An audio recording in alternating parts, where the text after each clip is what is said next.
আসসালামু আলাইকুম। মার্কেট সপ্তাহের প্রথম দিন ক্লোজ হলো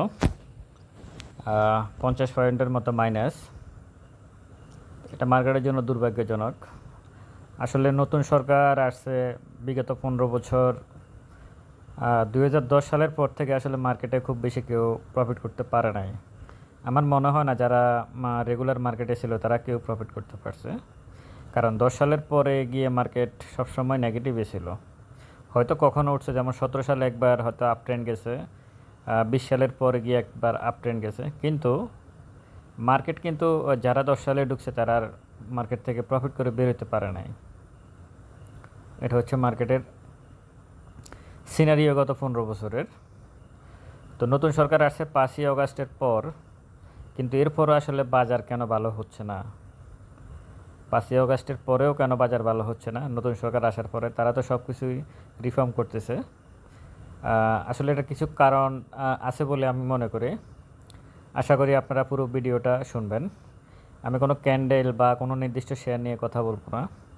আমি ওভারঅল দু একটা বিষয় নিয়ে কথা বলতে চাচ্ছি, যে সরকার আসার পরেও কেন মার্কেট ভালো হচ্ছে না।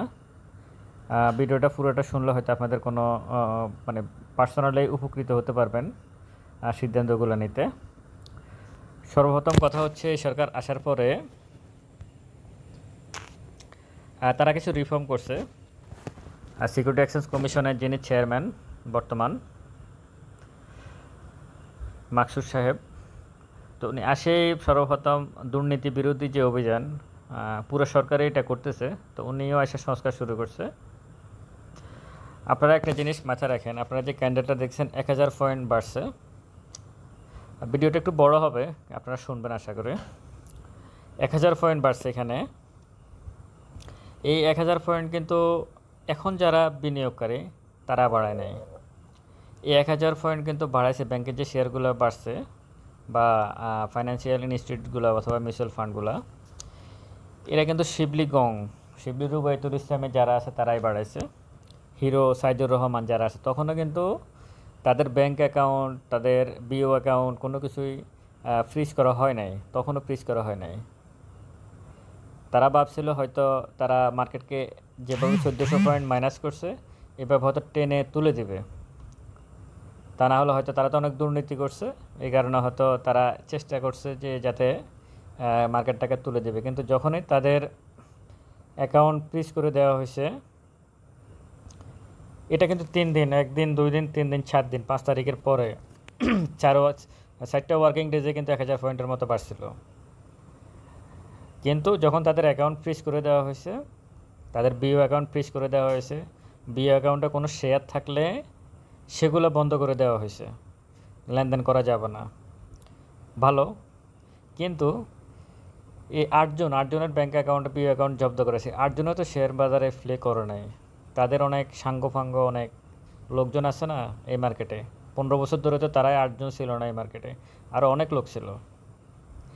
তারাই এখন মার্কেটটাকে মূলত সেল প্রেশার দিয়ে দিয়ে মার্কেটটাকে ফেলে দিচ্ছে। এটা হচ্ছে আমার যুক্তিতে ধরে। কারণ মার্কেটে তুলবে কে? মার্কেটে টাকা লাগবে। যে যত কথাই বলুক, মার্কেটে যদি টাকা না থাকে মার্কেট উঠবে না। এটা হচ্ছে বাস্তবতা। মার্কেটে টাকা নিয়ে আসতেই হবে।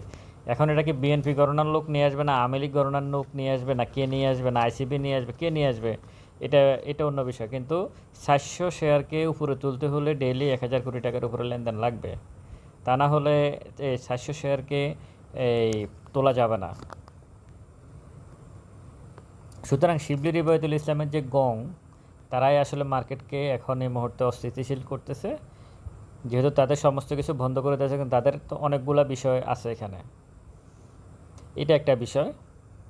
দ্বিতীয় যে বিষয়টা সেটা হচ্ছে আসলে ব্যাক্সিমিকোর যে গ্রুপ, সালমান এফ রহমানের যে গ্রুপ, সালমান এফ রহমানের সবচেয়ে তারা আয়কর নথিতে দেখানো হয়েছে সবচেয়ে বেশি সে ইনকাম করছে শেয়ার বাজার থেকে। সুতরাং তার একটা গ্রুপ এই মার্কেটে আছে, তারাও কিন্তু মার্কেটকে এখন অস্থিতিশীল করবে, এটাই স্বাভাবিক।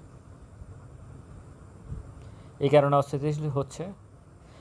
যতই সার্ভেলেন্স টিম যত স্ট্রং হোক, এখন সিকিউরিটি এক্সচেঞ্জ কমিশন, ডিবিএ বা ব্রোকারেজ হাউস অ্যাসোসিয়েশন অথবা ডিএসসি, সিএসসি, হ্যাঁ সিডিবিএল, সবাই যতটুকু অ্যাক্টিভ হোক না কেন, আমি আমার শেয়ার যদি সেল করে দিই তাহলে তো এখানে কারো কিছু করার নাই। আমি যদি সেল প্রেশার দিই, কে কী করবে?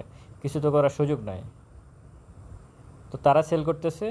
আজকের মার্কেটটায় আপনারা দেখেন, আজকের মার্কেটে এমন, হ্যাঁ মাইনাস হতো, আজকেও মাইনাস হতো, কিন্তু 50 পয়েন্টের মতো মাইনাস হওয়ার কোনো কারণ ছিল না। সকালে কিন্তু মার্কেট অনেক প্লাস ছিল, কিন্তু মনে হয় যেন কার আগে কে শেয়ার বিক্রি করে দেবে, কার আগে কে শেয়ার বিক্রি করে দেবে, এরকম একটা পরিস্থিতি তৈরি করে দেওয়া হয়েছে আজকে। একটা ভয় এবং আতঙ্ক এই মার্কেটে তৈরি করে দেওয়াই হচ্ছে মূল উদ্দেশ্য। তো সুতরাং বেক্সিমকো গ্রুপ এবং শিবলি গ্রুপ এই মার্কেটকে এই মুহূর্তে অস্থিতিশীল করতেছে, এটা হচ্ছে সবচেয়ে বড় কথা। কিন্তু এটার এগেনস্টে কী আছে? বর্তমান যারা সরকার আছে, এটার এগেনস্টে তো কিছু নাই। এগুলোকে ট্যাকেল দিতে হলে আইসিবিকে টাকা দিতে হবে, অথবা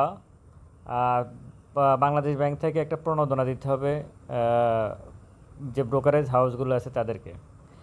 অলরেডি আইসিবির যিনি চেয়ারম্যান এই মুহূর্তে আবু আহমেদ, উনি বাংলাদেশ ব্যাংকের কাছে টাকা চাইছে 5,000 কোটি টাকা। উনি আজকেও একটা ইন্টারভিউ দিছে, আজকের কথা, আজকে উনি ইন্টারভিউ দিয়ে বলছে যে আমাকে অন্তত 5,000 কোটি টাকা, বিগত সরকার তো শিবলি কমিশনকে 5,000 কোটি টাকা দেওয়ার সিদ্ধান্ত নিয়েছে বাংলাদেশ ব্যাংক, এখন আমাকে 5,000 কোটি টাকা দিতে না পারলে অন্তত 1,000 বা 1,500 কোটি টাকা দেওয়া হোক, এটা আজকের কথা, যাতে আমি মার্কেটটাকে অন্তত একটা স্টেবল জায়গায় নিতে পারি। আমি অবশ্যই এটা নিয়ে কোনো পার্কিং করব না বা অনেক দামে শেয়ার কিনবো না। আর অনেক দামে এই মুহূর্তে শেয়ার নাইও, এই মুহূর্তে অনেক দামে শেয়ার নাই মার্কেটে। অনেক দামে বলতে আমরা পরসন শুজ বুঝি, অনেক দামে বলতে আমরা কি বলে এই সিপালস বুঝি, অনেক দামে বলতে আমরা তমিজুদ্দিন টেক্সটাইল ছিল, খান বাদার্স এখনও আছে, কিন্তু এগুলো তো কিনবে না। এগুলো যেমন সিপালস, ওরিয়ন কী বলে ওরিয়ন ফার্মা, অথবা ওরিয়ন ফার্মা ঠিকই আছে, সিপালস এবং পরসন শুজ এই শেয়ারগুলো এই মুহূর্তে অনেক আন্ডার ভ্যালু হয়ে গেছে, অনেক নিচে চলে আসছে এখন আর ওগুলো অনেক দামে নাই। তো সুতরাং আইসিবিকে টাকা দিতে হবে। আইসিবিকে টাকা না দিলে শিবলি গং এবং সালমান এফ রহমান গং বা বিগত সরকারের যারা শেয়ার মার্কেটে ছিল 15 বছর ধরে, তাদের সাথে ফাইট করতে পারবে না ওনারা। বাংলাদেশ ব্যাংকে টাকা দিতেই হবে মার্কেটে। সাধারণ বিনিয়োগকারী আমরা যারা আছি, আমাদের কোটে কত টাকা আছে? আমরা হয়তো 20 লাখ, 30 লাখ, 50 লাখ, 1 কোটি টাকা আছে। এর বাইরে যারা আছে, এর বাইরে কিন্তু আমাদের কোটে নাই, কোটে টাকা নাই। আর আমাদের কোটের টাকাগুলো অলরেডি আটকে আছে মার্কেটে, সেই এটার কি বলে ফ্লোর প্রাইস দেওয়ার সময় থেকে হয় লসে অনেকে বিক্রি করে বের হয়ে গেছে, অথবা এখনও মার্কেটে শেয়ার নিয়ে বসে আছে যদি ক্যাশ কোটে কেউ থাকে। আর মার্জিন ঋণ যদি কেউ নিয়ে থাকে, সে তো নাই মার্কেট থেকে চলে গেছে। তো সুতরাং আইসিবিকে টাকা দিতে হবে। এখন আইসিবিকে টাকা দিতে গেলে সমস্যা যে বাংলাদেশ ব্যাংকের গভর্নর বলে দিয়েছে ব্যাঙ্কগুলোর তারল্য সংকট অনেক বেশি। প্রতিদিনই বাংলাদেশ ব্যাংকের গভর্নর উনি বক্তব্য দিচ্ছে, এটাও কতটুকু যুক্তিসঙ্গত মাথায় ঢোকে না। ব্যাংক সেন্সিটিভ বিষয় নিয়ে আসলে এত বক্তব্য দেওয়া কতটুকু যুক্তি আছে? 6 ব্যাংক দেউলিয়ার হওয়ার পথে, কোনো টাকা দিতে পারতেছে না, ওনারা ক্যাশ টাকা ছাপায়, মানে নগদ টাকা ওনারা প্রিন্ট করে দেবে না ব্যাঙ্কগুলোকে, ঠিক আছে ওকে, কিন্তু এগুলো এইভাবে মিডিয়াতে না বলাই ভালো। এগুলো মিডিয়াতে না বলাই ভালো, কারণ এগুলা মানুষের মধ্যে একটা তৈরি করে দেয়। তো সুতরাং আমার কথা হচ্ছে যে hero Saidur Rahman, merchant bank অ্যাসোসিয়েশনের যে সভাপতি সাবেক, শিবলি গং যারা আছে এবং সালমান এফ রহমানের গং যারা আছে, এরাই মার্কেটে এখন সেল প্রেশার দিয়ে বের হয়ে যাচ্ছে। এটাকে যদি এখন ট্যাকেল দিতে হয় এই সরকারকে, 5 তারিখের পরের এই সরকারকে, তাহলে অবশ্যই আইসিবিকে এবং ব্রোকারেজ হাউসগুলোকে টাকা দিতে হবে। বাংলাদেশ ব্যাংক থেকে লোন দিতে হবে। লোন না দিলে কোনোভাবেই মার্কেটকে সামনের দিকে নেওয়া যাবে না, উপরের দিকে নেওয়া যাবে না। মার্কেট কিন্তু আন্ডার প্রাইস, অনেক সমস্ত শেয়ার আন্ডার প্রাইজে পড়ে আছে। এরপরেও শেয়ার কিন্তু পড়তেছে। সুতরাং এদেরকে টাকা না দিলে, আইসিবিকে এবং ব্রোকারেজ হাউসগুলোর টাকা না দিলে, সাধারণ বিনিয়োগকারী, ব্যক্তি শ্রেণীর বিনিয়োগকারী, তাদের পক্ষে কোনোভাবেই এই মার্কেটকে উপরে তোলা সম্ভব না যদি সরকারের দিক থেকে কোনো সহযোগিতা না আসে। এটা হচ্ছে একদম পরিষ্কার কথা। আর বিসেকের যিনি এখন সিকিউরিটি কমিশনের যিনি চেয়ারম্যান আছেন, উনি এত কঠিন আইন বা এত কঠিন কারণ বা এরকম করলে যারা মার্কেট মেকার তারা তো পালিয়ে যাবে, তারা হারিয়ে যাবে, এটা ওনাকে বুঝতে হবে। মার্কেট মেকাররা এখানে গেমলিং হবে এই মার্কেটে গেমলিং হবে। আপনি হয়তো সেটা কমিয়ে নিয়ে আসতে পারবেন, হয়তো যেটা আগে 90% হয়তো সেটাকে আপনি 20% 30%-এ নিয়ে আসেন, 70% ফেয়ার রাখেন। কিন্তু আপনি যদি 100% 100% আপনি রাখবেন, কি বলে, অ্যাকুরেট করবেন, এটা হলে মার্কেট চলবে না। এটা গেমলিং হবে, এখানে স্পেকুলেশন এখানে হবেই। কিছু শেয়ার এটা হয়, এটা পৃথিবীর সব মার্কেটে হয়। সুতরাং বাংলাদেশ তো আর পৃথিবীর বাহিরে না। সুতরাং এত কঠোর নীতি দিলে কি বলে মার্কেট থেকে মার্কেট মেকাররা হারিয়ে যাবে। কারণ আগের মার্কেট মেকার যারা, তারা পালাই গেছে, কারো অ্যাকাউন্ট সাসপেন্ড হয়েছে, কেউ দেশ ছেড়ে চলে গেছে, তারা এখন ফ্রিজ হয়ে গেছে। এখন নতুন করে মেকার নিয়ে আসতে হবে মার্কেটে, এবং তাদেরকে কিছু নিয়মের বাহিরে হলেও কিছু সুযোগ সুবিধা দিয়ে মার্কেটকে টিকে রাখতে হবে। মার্কেট যদি এখন সামনের দিনে যদি ভালো করতে হয়, তাহলে সিকিউরিটি এক্সচেঞ্জ কমিশনকেও আইন কানুনের ব্যাপারে একটু সাবধান থাকতে হবে, মার্কেট মেকারকে কিছু সুবিধা দিতে হবে, এবং আইসিবিকে টাকা দিতে হবে, ব্রোকারেজ হাউসগুলোকে টাকা দিতে হবে, সাধারণ বিনিয়োগকারীরা যাতে নিতে পারে। মার্জিন যে ঋণ, সেই ঋণের ব্যাপারেও সংস্কার করতে হবে, করে তারপর সাধারণ বিনিয়োগকারী ওখান থেকে ঋণ দিতে হবে। তা না হলে মার্কেট এভাবে পড়তেই থাকবে, মার্কেট আসলে কখনোই ভালো হবে না। আর অনেকে হয়তো বলার চেষ্টা করতেছে সামনে নির্বাচন হইতে অনেক দেরি। এটা আমার ব্যক্তিগত মতামত, নির্বাচন এখনও অনেক দেরি আছে নির্বাচন হইতে। সুতরাং এখনই এই মার্কেটকে ঠিক করে দিতে হবে। যদি ঠিক না করে, তাহলে সামনের দিনগুলা আরও বেশি অনিশ্চয়তা এবং অস্থিরতা দেখা দিবে। 5ই আগস্টের পর সরকারকে এই পদক্ষেপগুলো নিতে হবে, তা না হলে মার্কেট ভালো হবে না। আর এখানে যারা আসলে ভিডিও শুনেন, তারা আসলে হ্যাঁ, এখানে এটা পাবলিক পেজ, অনেক কথা বলেন, সেটা ঠিক আছে, কিন্তু নিয়ম নীতি বজায় রেখে বলবেন, এটা আশা করি।